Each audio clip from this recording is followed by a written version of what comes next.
ովքեր կարող են օգտվել ծրագրից։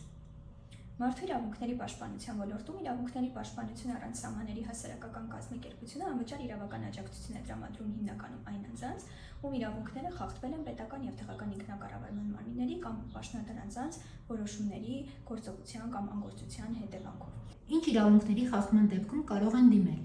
Իրավունքների պաշտպանություն առանց սահմանների հասարակական կազմակերպությունը հիմնականում զբաղվում է հանրային իրավունքի բնագավառում ծագող հարցերով, օրինակ այնպիսի դեպքերով, երբ արձանագրվել են անձի սոցիալական ապահովության իրավունքի, օրինակ հաշմանդամություն ունեցող անձանց իրավունքների, պետական նպաստներ ստանալու, կենսաթոշակներ ստանալու իրավունքների խախտման դեպքեր, սեփականության իրավունքի, վնասների հատուցում ստանալու իրավունքի եւ այլ հիմնարար իրավունքների խախտման դեպքեր։ Ինչ եք տրամադրում։ Մարդու իրավունքների պաշտպանության ոլորտում ԻՊԱՍ-ը տրամադրում է բանավոր խորհրդատվություն, իսկ կազմակերպության գործունեության ոլորտն ընդգրկող հարցերով տրամադրում է նաև գրավոր խորհրդատվություն, այսինքն դիմումների, բողոքների, հայցադիմումների, վերաքննիչ վճռաբեկ բողոքների,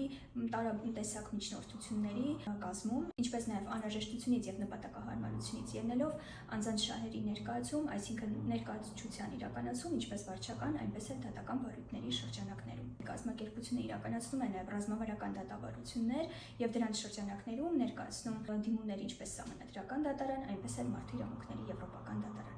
Նշեմ նաև, որ ԻՊԱՍ-ը զբաղվում է նաև Արցախից բռնի տեղահանված անձանց խախտված իրավունքների պաշտպանության եւ վերականգնման հարցերով։ Իսկ ինչպես դիմել ձեզ։ Խորհրդատվություն տրամադրելու համար գործում է թեժգծի հեռախոսահամար, ինչպես նաև մեզ հետ կապ կարող եք հաստատել համացանցային կապի տարբեր միջոցներով։ Խորհրդատվություն կազմակերպության կողմից տրամադրվում է յուրաքանչյուր 3-շաբթի եւ 5-շաբթի օրերին ժամը 10:30-ից մինչև 15:00 ընկած ժամանակահատվածում, առաջնային խորհրդատվությունը տրամադրվում է հեռախոսակապի կամ կապի այլ միջոցներով։